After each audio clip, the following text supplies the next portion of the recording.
લોકસભા ચૂંટણીમાં ગુજરાતનો જંગ ભાજપ માટે એકતરફી હતો. તેમ છતાં પણ કોંગ્રેસ દ્વારા ટક્કર આપવામાં આવી હતી. નવસારી લોકસભા બેઠક પર સતત જીતતા આવેલા ગુજરાત ભાજપના પ્રદેશ અધ્યક્ષ સી.આર. પાટીલની સામે બાથ ભીડવા માટે કોંગ્રેસના વરિષ્ઠ નેતા નૈષદ દેસાઈ મેદાનમાં ઉતર્યા હતા. જોકે જંગી બહુમતીથી સી.આર. પાટીલે કોંગ્રેસના ઉમેદવાર નૈષદ દેસાઈને હરાવી દીધા છે.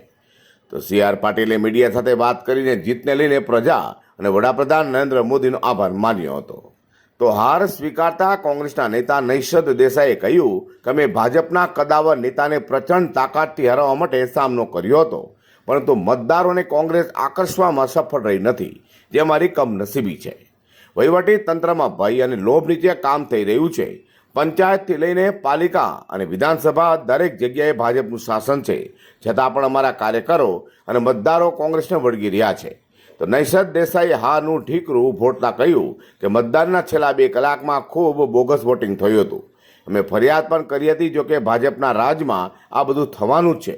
અમે ગાંધી ચિંધ્યા માર્ગે અને ગાંધી વેશમાં પ્રચાર કર્યો હતો. લોભ લાલચ ભાજપે ખૂબ લોકોને આપી હતી, ક્યાંક લોકોને ડરાવ્યા પણ છે. જોકે આ ભાજપની નહીં પરંતુ તાનાશાહીની જીત છે. આમ ગુજરાત સહિત દેશભરમાં લોકસભા ચૂંટણીનું પરિણામ આવી ગયું છે. એનડીએ અને ઇન્ડિયા ગઠબંધન વચ્ચે કાંટાની ટક્કર જોવા મળી હતી. જોકે ગુજરાતમાં ભાજપને ક્લીન સ્વીપ મળી હોય તેમ લાગી રહ્યું છે.